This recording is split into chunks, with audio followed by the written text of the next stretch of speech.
اعوذ باللہ من الشیطان اللعین الرجیم بسم اللہ الرحمن الرحیم وبہ نستعین وہو خیر الناصرین المعین رب اشرح لی صدری ویسر لی امری واحلل عقدۃ من لسانی یفقہوا قولی الحمدللہ الاحد المتعال صلوات علی عبادہ المختار الذین اذہب اللہ عنہم الرجس وطہرہم تطہیرا اللہم صلی علی محمد وآل محمد وعجل فرج آل محمد اما بعد فقد قال سبحانہ تعالی فی کتابہ الحق بسم اللہ الرحمن الرحیم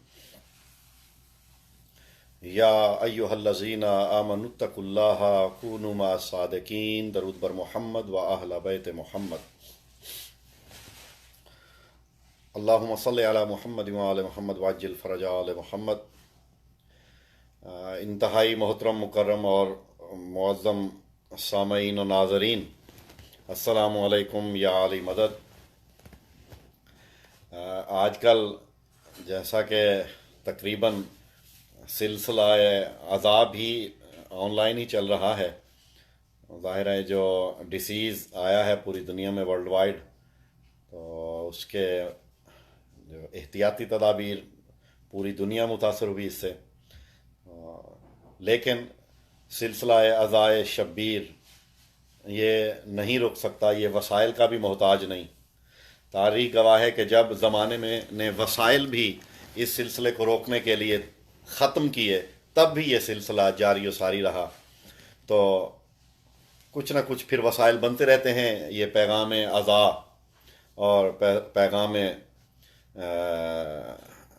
حق ادا کرنے کے لیے، پیغام ولائے محمد و آل محمد پہنچنے کے مختلف وسیلے بنتے رہتے ہیں۔ تو آج جو ہے یہ ہمارے ایک انتہائی عزیز اور انتہائی جو ہے محبوب دوست ہیں، ہمارے بھائی ہیں، چھوٹے بھائیوں کی طرح ہیں، علی رضا بخاری صاحب فیصل آباد سے، یہ ان کا پیج ہے، ماشاءاللہ انہوں نے یہ سلسلہ شروع کیا ہے عزاداری کا، مولا ان کی توفیقات میں اضافہ کرے۔ تو ان سے بات ہو رہی تھی، اور خصوصاً اس محفل ذکر کے جو مہتمم ہیں اور جنہوں نے اہتمام کیا اور یہ ساری کاوشیں ہیں، وہ جناب سید ابو صالح رضوی صاحب ہیں، کاروان والی مشہد فیصل آباد سے۔ تو انہوں نے اہتمام کیا ہے، ہماری دعا ہے ماشاءاللہ ان کے، ہم ظاہر پاکستان سے دور ہیں، ہم نے بھی جہاں سے بیٹھ کے جو خدمت ہو سکتی تھی کی اپنی طاقت سے، اور سید ابو صالح رضوی صاحب ہمیں مختلف احباب اور سوشل میڈیا کے توسط سے پتہ چلا، بہت خدمتیں کی انہوں نے، خدمات کی فیصل آباد کے عزاداروں کے لیے، مومنین کے لیے۔ میری دعا ہے والی خراسان ہی ان کو اپنی شفاعت سے بہرہ مند فرمائیں اور ان کے رزق میں برکت عطا فرمائیں، اور یہ جتنی محنتیں کاوشیں ہیں یہ مولا اپنی بارگاہ میں قبول فرمائیں محنتیں۔ آج کی اس مختصر سی نشست میں، لائیو نشست ظاہر ہے تو یہ زیادہ بہت طولانی تو نہیں ہوگی، یہ انشاءاللہ کوشش یہی ہوگی کہ اسے مختصر کیا جائے۔ تو تبرکاً میں نے موضوع کیا ہے، مختصر ہوگا لیکن کیا موضوع ہے، ظاہر ہے لائیو سننے والوں میں سے بھی ہمارے بہت سے احباب میرے ہیں جو میرے مستقل سامع رہے ہیں، چاہے میں کافی عرصہ پاکستان سے باہر بھی رہا، تو میری لائیو مجالس جو احباب سنتے رہے وہ جانتے ہیں میں 4 منٹ بھی بولوں گا تو موضوع پہ ہی بولوں گا انشاءاللہ۔ تو موضوع کیا ہے وہ ابھی آپ کو پتہ چل جائے گا، تھوڑا سا انفرادیت ہوگی، میرا ساتھ دیں گے احباب جو بے شک آپ لائیو سن رہے ہیں، ہم بالکل اپنے ایک دوسرے کے سامنے آئینہ ولایت رکھ کے ایک دوسرے کے چہرے اس میں ہم دیکھ رہے ہیں۔ سورہ مبارکہ توبہ کی مشہور آیت ہے جو میں نے تلاوت کی ہے، وہ اکثر میرے جو ناظرین و سامعین ہیں آپ نے اس آیت کو تلاوت کیا ہوگا اور اس پہ خطابات بھی سماعت فرمائے ہوں گے، لیکن میں ذرا اسی آیہ مقدسہ کی ذرا ایک انفرادی ایک نئی جہت کی جانب سفر کرنا چاہ رہا ہوں اپنے احباب کے ساتھ۔ فرمان ہو رہا ہے یا ایھا الذین آمنوا اتقوا اللہ وکونوا مع الصادقین۔ یقیناً اب آیت میں نے پڑھی ہے تو آپ کے اذہان عالی میں آ گیا ہوگا کہ یہ آیت بھی آپ نے سماعت فرمائی ہوگی بیشتر، اور اس کا ترجمے سے بھی واقف ہوں گے، لیکن ایک نئی جہت کی جانب اس سے چلتے ہیں۔ فرمایا یا ایھا الذین آمنوا اتقوا اللہ وکونوا مع الصادقین، فرمایا اے ایمان والو تقوی اختیار کرو، وکونوا مع الصادقین، اور ہو جاؤ صادقین کے ساتھ۔ میں اس آیت کو شاید مجھے 2-3 دفعہ تکرار کرنا پڑے کیونکہ کچھ سمجھانا چاہ رہا ہوں میں۔ اے ایمان والو تقوی اختیار کرو اور ہو جاؤ سچوں کے ساتھ۔ اگر آپ آیت کے، اور میں اکثر و بیشتر کہا کرتا ہوں کہ قرآن کو سمجھنے کے لیے قرآن کے حروف کا تکرار ضروری نہیں ہے، حروف کے ساتھ ساتھ آپ کو مزاج آشنائے کلام الہی ہونا بھی ضروری ہے۔ جب تک آپ مزاج آشنائے کلام الہی نہیں ہوں گے، مزاج مشیت سے آگاہی نہیں ہوگی جب تک، تب تک آپ یہ سمجھ نہیں سکیں گے کہ مقصود الہی کیا ہے۔ تو اس آیت پہ اگر آپ تھوڑی ثی توجہ فرمائیں، یا ایھا الذین آمنوا، اے ایمان والو تقوی اختیار کرو، اور اگلا حکم کیا ہے؟ حکم ثانی کونوا مع الصادقین، اور تم ہو جاؤ صادقین کے ساتھ۔ آیت کا مزاج بتا رہا ہے کہ ایمان والے اور ہیں، صادقین اور ہیں۔ سبحان اللہ۔ میں آپ کی توجہات بس یہ اپنے ظرف ولایت سے ہی دیکھ رہا ہوں، آئینہ ولایت میں آپ احباب کے چہرے دیکھ رہا ہوں اور ان کی تلاوت کر رہا ہوں۔ حضور آیت کا مزاج بتا رہا ہے، آیت کو پھر سنیے، یا ایھا الذین آمنوا اتقوا اللہ کونوا مع الصادقین، اے ایمان والو اور تقوی اختیار کرو اور ہو جاؤ سچوں کے ساتھ۔ یعنی سچوں کے ساتھ ہونا کس نے ہے؟ ایمان والوں نے۔ تو آیت نے بتایا کہ ایمان والے اور ہیں، صادقین اور ہیں، کیونکہ ایمان والوں نے صادقین کے ساتھ ہونا ہے۔ تو یہ آیت بتا رہی ہے کہ صادقین اور ایمان والے ایک نہیں ہیں۔ اچھا ایک اور بھی گزارش کر دوں، اس کا مطلب یہ نہیں ہے کہ ایمان والے سچے نہیں ہوتے، نہیں، ایمان والوں بھی سچے ہوتے ہیں، صادقین بھی سچے ہیں، لیکن ایمان والوں کے سچ میں اور صادقین کے سچ میں یہ فرق ہے۔ ایمان والوں کا سچ بمطابق حق ہوتا ہے، لیکن صادقین کا سچ عین حق ہوتا ہے۔ یعنی میں یوں کہہ دوں کہ ایمان والے بھی جھوٹ نہیں بولتے، لیکن ان کا سچ تابع ہوتا ہے کسی واقعے کے، لیکن جو صادقین ہیں وہ کسی واقعے کے تابع نہیں ہوتے، وہ جو کہہ دیں گے اسی کے مطابق تقدیر سچ بنا دے گی، جو وہ کہہ دیں گے وہی صدق ہوگا۔ اس آیت پہ توجہ فرمائیے، ایمان والوں کو حکم ہے کہ وہ صادقین کے ساتھ ہو جائیں۔ ایک گزارش تو پہلی یہ ہے، یہاں صادقین میں سے نہیں ہونا۔ کہیں وہ آپ صادقین کے ساتھ ہوتے کوئی یہ نہ ٹرائی کوشش کر بیٹھے کہ میں صادقین میں سے ہو جاؤں، نہیں، صادقین میں سے کوئی نہیں ہو سکتا، کیونکہ یہ بنائے نہیں جاتے، یہ بن کے نازل ہوتے ہیں۔ آپ نے صادقین کے ساتھ ہونا ہے، معیت میں، کونوا مع الصادقین، اے ایمان والو ہو جاؤ صادقین کے ساتھ۔ اس کا مطلب ہے ایمان والے اور ہیں، صادقین اور ہیں، اور حکم ہے ایمان والوں کو کہ تم نے ہونا ہے صادقین کے ساتھ۔ تو اب ایمان والوں کے واجبات میں سے ایک واجب یہ ہے کہ وہ ڈھونڈے کہ زمانے کا صادق کون ہے۔ اور میں بالکل اپنے موضوع میں داخل ہونے لگا ہوں، اپنے موضوع بالکل جو موضوع ہے آج کا ہمارا، میں اسی میں ہی داخل ہونے لگا ہوں۔ ایمان والو تقوی اختیار کرو اور ہو جاؤ صادقین کے ساتھ۔ میں انتہائی توجہ چاہوں گا صرف 2-3 منٹ کے لیے احباب کی۔ اے ایمان والو ہو جاؤ صادقین کے ساتھ۔ اچھا پہلے تو تمام علماء مل کے یا تو یہ فیصلہ کریں کہ کیا یہ آیت منسوخ ہو چکی ہے؟ یہ سورہ توبہ کی آیت، کیا یہ آیت منسوخ ہو چکی ہے؟ اگر تو منسوخ ہو گئی ہے تو پھر اس آیت کی ناسخ آیت دکھائی جائے کہ اس کی منسوخ کرنے کے بعد جو ناسخ آیت ہے کون سی آیت اتری۔ اور میں 73 فرقے کے علماء کی ذمہ داری سے کہہ رہا ہوں کہ یہ آیت منسوخ نہیں ہے، کیونکہ اس کی ناسخ آیت نہیں ملے گی۔ اچھا اگر آیت منسوخ نہیں ہے تو پھر یہ حکم کیا صرف زمانے رسول کے مومنین کو تھا یا ہر زمانے کے مومنین کو ہے؟ اگر آیت منسوخ نہیں ہے تو یہ حکم قطعی یہ ہر زمانے کے مومنین کو ہے۔ اب ذرا آیت کا لطف لیجئے، میں اپنے ناظرین و سامعین سے میں انتہائی توجہ کا طالب ہوں، ذرا اس آیت کا لطف لیجئے اور اس کے مزاج کو سمجھیے۔ اب سمجھیے یہ ہر زمانے کے مومنین کو حکم ہو رہا ہے یہ صرف زمانے رسالت کے مومنین کو حکم نہیں ہے، ہر زمانے کے مومنین کو حکم ہے کہ تم ہو جاؤ سچوں کے ساتھ۔ اب ذرا آپ تصور کیجئے، آپ آیت پڑھ رہے ہیں، اب تو حکم آپ کو بھی ہو رہا ہے، یا ایھا الذین آمنو، اے ایمان والو۔ اب یہ ہر زمانے، جس زمانے میں بھی کوئی یہ آیت پڑھے گا، یہ اسی بندے سے مخاطب ہے آیت۔ ذرا لائیو کلام دیکھیے، لائیو سچویشن دیکھیے کلام الہی کی، اسے کہتے ہیں زندہ کلام۔ ذرا لائیو سچویشن دیکھیے گا، یعنی جو پڑھ رہا ہے اس کے اندر یہ بات پیدا ہو رہی ہے کہ اس سے اللہ مخاطب ہے، اے ایمان والو۔ اگر تو تم خود کو ایمان والا سمجھتے ہو تو تمہیں حکم ہے کہ تم ہو جاؤ صادقین کے ساتھ، سچوں کے ساتھ۔ تو اس کا مطلب ہے اگر آج بھی کوئی شخص یہ دعویٰ کرے کہ میں مومن ہوں، تو یہ آیت اسے بھی حکم دے رہی ہے کہ تم ہو جاؤ سچوں کے ساتھ۔ ذرا توجہ فرمائیے گا، آج کے مومن بھی اگر کوئی دعویٰ ہے، میں یہ نہیں کہتا کون مومن ہے کون نہیں، لیکن اگر کوئی دعویٰ کرتا ہے کہ میں مومن ہوں، تو یہ آیت اسے بھی حکم دے رہی ہے کہ ہو جاؤ سچوں کے ساتھ۔ یہ آیت ہر مومن کو حکم دے رہی ہے کہ ہو جاؤ سچوں کے ساتھ۔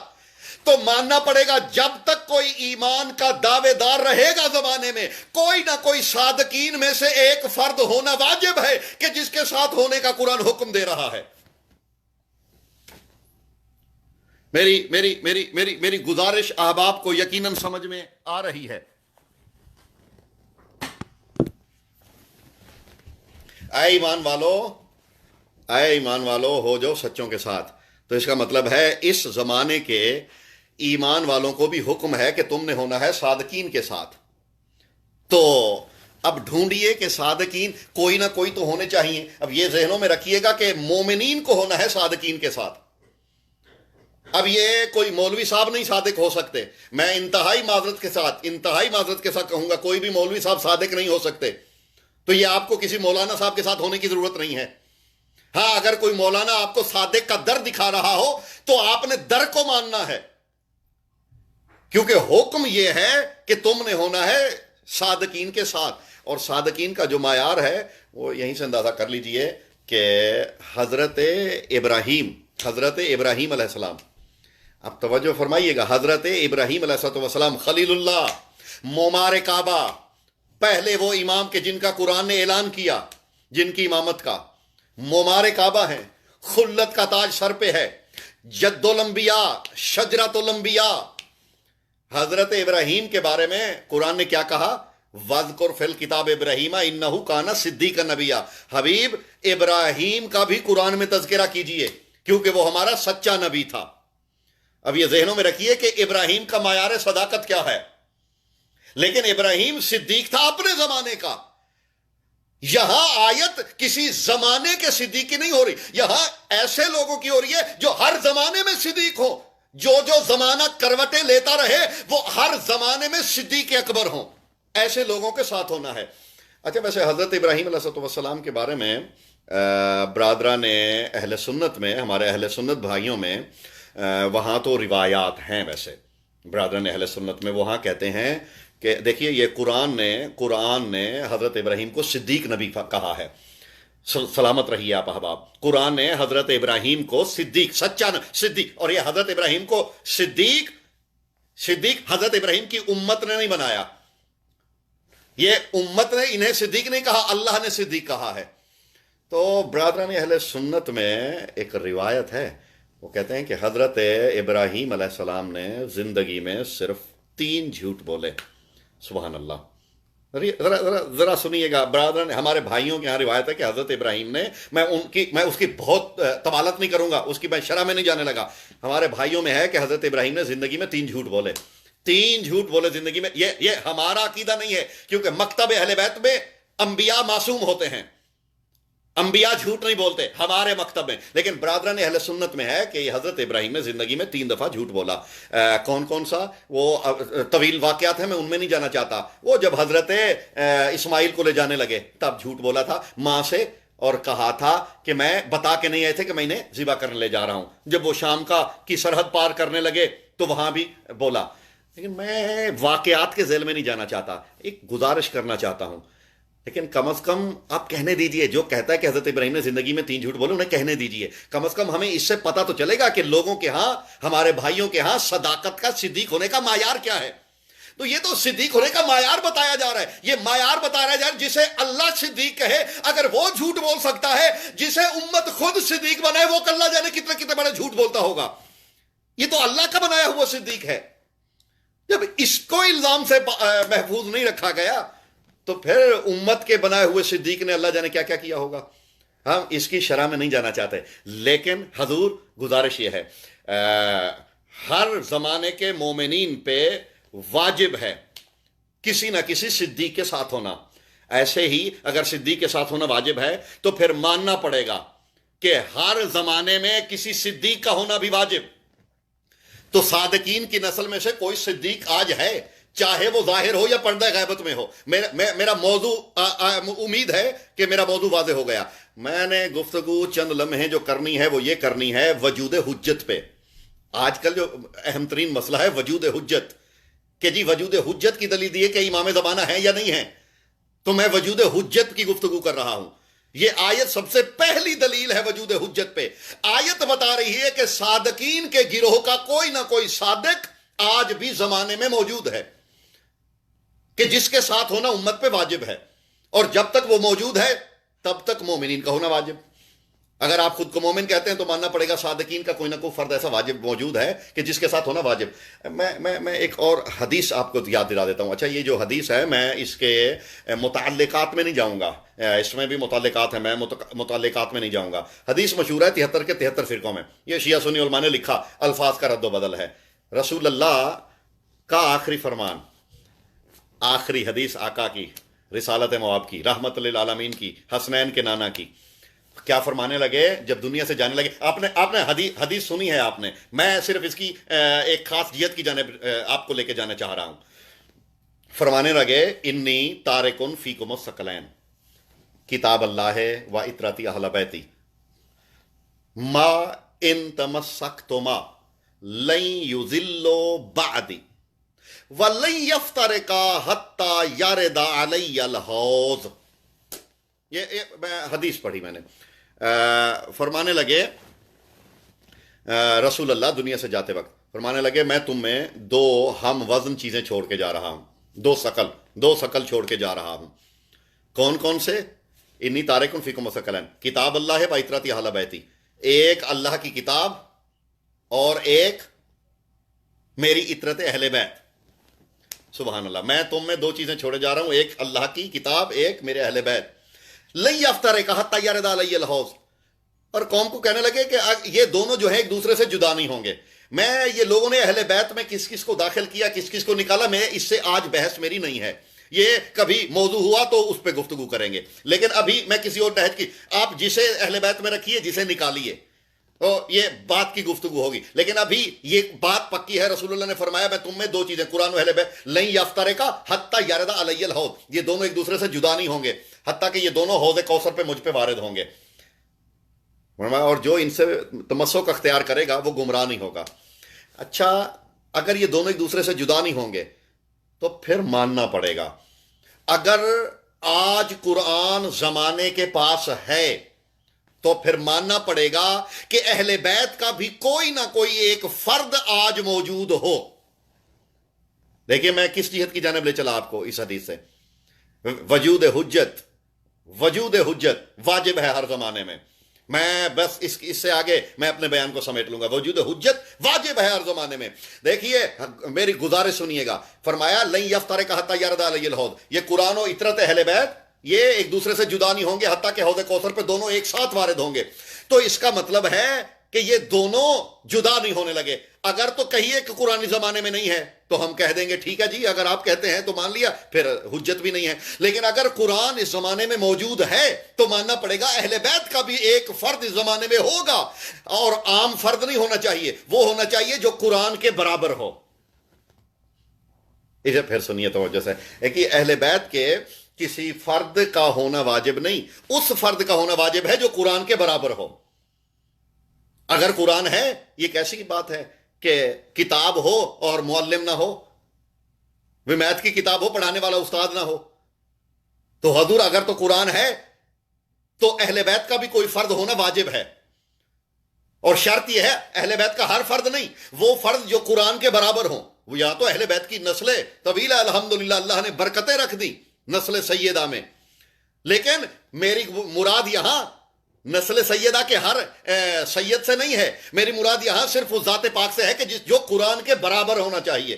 رسول اللہ نے کہا تھا کہ وہ اہل بیت سے قرآن جدا نہیں ہو سکتا، یا تو معاذ اللہ رسول اللہ کے ثم معاذ اللہ نقل کفر نہ باشد، یا تو رسول اللہ کے کلام پہ شک کر کے مرتد ہو جاؤ، ورنہ ماننا پڑے گا آقا کے سچے کلام کو، کہ جس کے بارے میں اللہ نے بھی کہا تھا وما ينطق عن الهوى ان هو الا وحی یوحى، یہ تو وحی کے بنا نطق ہی نہیں کرتا، تو وہ وحی سے بولنے والے کہہ رہے ہیں کہ قرآن و اہل بیت جدا نہیں ہوں گے، تو ماننا پڑے گا اہل بیت کا ایک ایسا فرد آج بھی موجود ہے کہ جس کا وجود قرآن کے برابر ہے۔ زمانے کو وہ ملے نہ ملے، ہم ہر وقت ہر 5 وقت دن میں نماز کے بعد سلام اور زیارت پڑھ کے بتاتے ہیں ہمیں وہ مل گیا ہے۔ جب شیعہ نے علی نماز کے بعد کہتے ہیں السلام علیکہ یا شریک القرآن، اے قرآن کے شریک تجھ پہ ہمارا سلام، ہمارے پاس ہے وہ جو شریک قرآن ہے۔ لیکن میں ایک گزارش کروں گا، ایک گزارش ہے آپس میں احباب کو، میری طرف سے یہ ہدیہ ہے، میری گزارش، اللہ کرے کہ دل میں اتر جائے میری بات۔ یہ تمام طبقات کے اب تو یہ خاص بات جو میں اب کہنے لگا ہوں، یہ بات خالصتاً مکتب اہل بیت سے تعلق رکھنے والوں کے لیے ہے، یہ شیعہ نے آل محمد کے لیے ہے۔ جو لوگ اب خود کو محبان محمد و آل محمد کہتے ہیں، شیعہ نے علی کہتے ہیں، میرے باقی مکاتب فکر کے احباب پہ یہ میری بات حجت نہیں ہوگی، یہ میری بات جو اب کہنے لگا ہوں یہ حجت ہے صرف ان لوگوں کے لیے کہ جو نماز کے بعد زیارت پڑھتے ہوئے کہتے ہیں السلام علیکہ یا شریک القرآن، اے قرآن کے شریک تجھ پہ سلام۔ اب جو کہتے ہیں اس کو سمجھیے بھی، صرف کہنے سے بات حق ادا نہیں ہوتا۔ اب اگر کہتے ہیں شریک القرآن تو شریک کا مفہوم سمجھیے گا ذرا۔ شریک کا مفہوم جانتے ہیں آپ؟ اللہ کے لیے ہم کہتے ہیں لا شریکہ لہو وحدہ لا شریک، اللہ کا کوئی شریک نہیں۔ بھائی کیا مسئلہ ہے، کیوں شریک نہیں ہے؟ یہ بات کو سنیے گا بھائی، کیوں نہیں ہے شریک؟ اللہ کا شریک کیوں نہیں ہے؟ وہ کہنے لگے علماء کہ اس لیے علماء علم الہیات کہ جو شریک ہوتا ہے وہ مثل ہوتا ہے، سنیے گا، جو شریک ہوتا ہے وہ برابر ہوتا ہے، جو شریک ہوتا ہے وہ برابر ہوتا ہے۔ اچھا میرے سامعین میں سے کچھ ہمارے امریکہ سے بھی احباب لائیو ہوئے، کچھ ایک دو دوست مجھے ہندوستان کے نظر آئے، انڈیا سے دوست احباب، لیکن جو پاکستان سے پنجاب سے ہیں نا، آپ سے میں ایک تائید چاہوں گا۔ پنجاب میں ایک لفظ ہے شریکہ برادری، یہ بڑا مشہور ہے پنجاب میں، ایک شریکہ یہ لفظ بڑا استعمال ہوتا ہے، شریکہ۔ پنجابی چاہتے ہیں فلانے شریکہ کٹیا ہے، شریکہ کٹ دینے۔ اچھا یہ شریکہ کا شریک جو ہے، یہ پنجابی کا جو لفظ ہے، پنجابی ثقافت کا، کلچر کا، یہ لفظ شریکہ، یہ کبھی آپ نے سنا ہے کہ کوئی جٹ کہہ رہے ہوں کہ میرا شریکہ سادات کے ساتھ ہے؟ یا کبھی کسی سید نے کہا ہو کہ ہمارا شریکہ جو ہے وہ گوندلوں کے ساتھ ہے؟ حضور ایسا نہیں ہے۔ سادات کا سید کوئی ہوں گے تو وہ کہیں گے ہمارا شریکہ اپنی برادری میں ہوگا، ذات میں جہاں ذات ایک ہوگی۔ بھائی گوندل کا گوندل کے ساتھ شریکہ ہوگا، چٹھے کا چٹھے کے ساتھ شریکہ ہوگا، سید کا سید کے ساتھ شریکہ ہوگا، بلوچ کا بلوچ کے ساتھ شریکہ ہوگا، غیر سید کا غیر سید کے ساتھ شریکہ ہوگا۔ ظاہر جہاں ذات پات ایک جیسی ہو وہاں شریکہ ہوگا۔ اب ذات سے باہر جا کے تو شریکہ نہیں بناتے، یہ پنجابی کی کلچر ہے، پنجابی کی کہاوت ہے۔ اگر ایسے ہی ہے تو اب کہیے شریک القرآن، اے قرآن کے شریک، تو ماننا پڑے گا جو ذات قرآن کی ہے وہی میرے 12ویں امام کی ہے، یعنی جو حقیقت ہے قرآن کی وہی میرے 12ویں آقا کی، کیونکہ یہ دونوں شریک ہیں، جیسے اللہ کا کوئی شریک نہیں ہے، کیونکہ اگر کوئی شریک ہوتا تو اس کی ذات جیسا ہو جاتا۔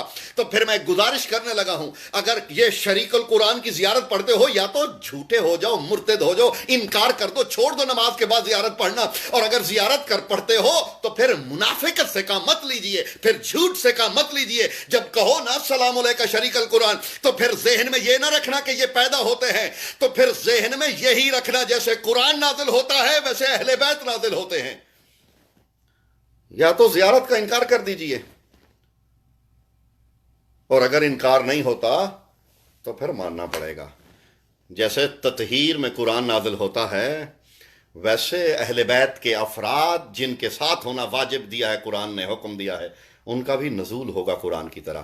جیسے وہ طاہر ویسے یہ طاہر، جتنی اس کی پاکیزہ ذات ویسے اس کی پاکیزہ ذات۔ جیسے کوئی کتاب قرآن کے برابر نہیں ہو سکتی، ویسے کوئی بھی بندہ ان اہل بیت کے افراد کے برابر نہیں ہو سکتا. لیکن ایک جملہ کہنے لگا ہوں، جیسے قرآن کی تلاوت ثواب، ویسے ان کا نام لینا ثواب.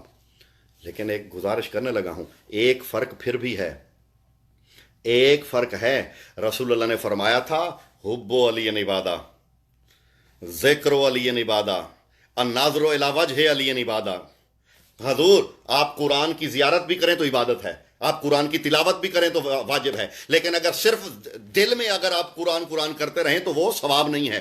لیکن یہ وہ ہیں کہ جن کے دل میں صرف محبت رکھ بھی لی جائے تو ثواب واجب ہو جاتا ہے. میں سمیٹنے کی جانب بڑھنے لگا ہوں. کہتے ہیں نا السلام علیکم اے شریک قرآن. اگر اچھا آپ میں سے اگر کوئی سامرہ زیارت کو جا چکا ہو، اللہ تعالیٰ آپ سب کو زیارت نصیب کرے، ہمیں بھی وہ حالات ہوں کہ ہم دوبارہ اپنے مالک کے دربار پہ جو ہے پیشانیاں رکھ سکیں.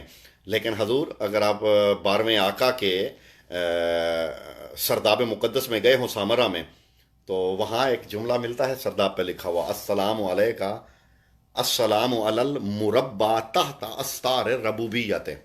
اس امام پہ سلام، اس پہ سلام جو ربوبیت کے حجابوں میں پلتا رہا. السلام علی المربع تحت استار ربوبیت، اس پہ سلام کہ جو ربوبیت کے حجابوں میں پلتا رہا.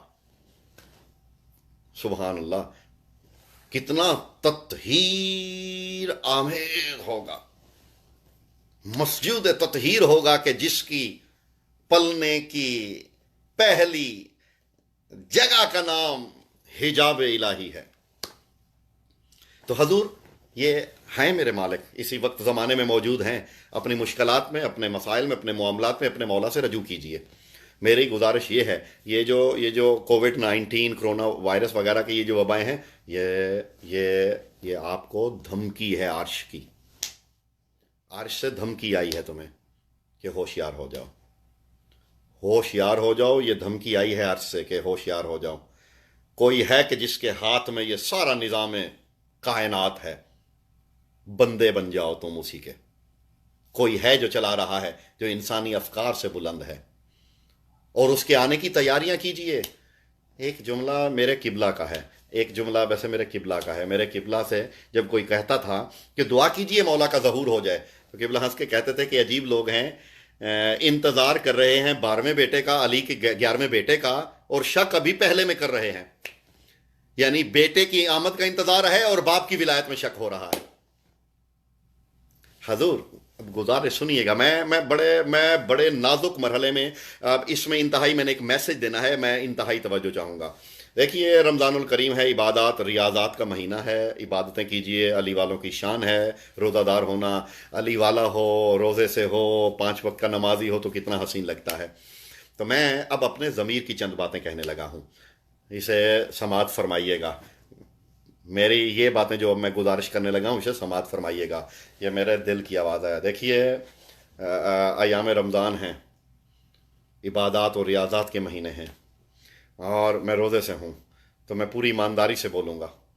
میں اپنے تھنکنگ میں کبھی میں نے خیانت نہیں کی، اپنے تھاٹ میں کبھی میں نے خیانت نہیں کی. بخدا میں ایمانداری سے کہوں گا، میں پوری ایمانداری سے روزے سے کہوں گا. جو کہوں گا اپنے تھاٹ میں اس سے خیانت نہیں کروں گا. گزارش میری بس سن لیجئے، اور میں بالکل جلدی 4-5 منٹ میں آپ کی زحمتیں تمام کرنے لگا ہوں. حضور موجود ہے نا امام زمانہ. آپ کی ڈیوٹی جانتے ہیں کیا ہے؟ آپ کی ڈیوٹی ہے آپ نے انتظار کرنا ہے امام کا. آپ پہ واجب ہے انتظار کرنا. اچھا آپ کیا کرتے ہیں؟ آپ عبادت کرتے ہیں، ریاضات کرتے ہیں. اور میرے 12ویں آقا جانتے ہیں کیا کرتے ہیں؟ پڑھیے زیارت ناہیہ. میرے 12ویں آقا کہتے ہیں کہ میں تو صبح و شام آنسو بہاتا ہوں اے ابی عبداللہ الحسین آپ پہ. ذرا ڈیوٹیوں کا فرق سمجھ لیجئے گا. یہ میرے دل کی آواز ہے، ذرا ڈیوٹیوں کا فرق سمجھیے گا. آپ کی ڈیوٹی اور ہے. 12ویں آقا فرماتے ہیں اے ابی عبداللہ الحسین کہ میں بقیتو لیلن و نہارن، اے میرے جد حسین میں آپ پہ صبح و شام آنسو بہاتا ہوں. اس کا مطلب ہے انتظار کرنا بشر کی ڈیوٹی، شبیر کی غربت پہ عذاب پہ رونا میرے 12ویں آقا کی ڈیوٹی.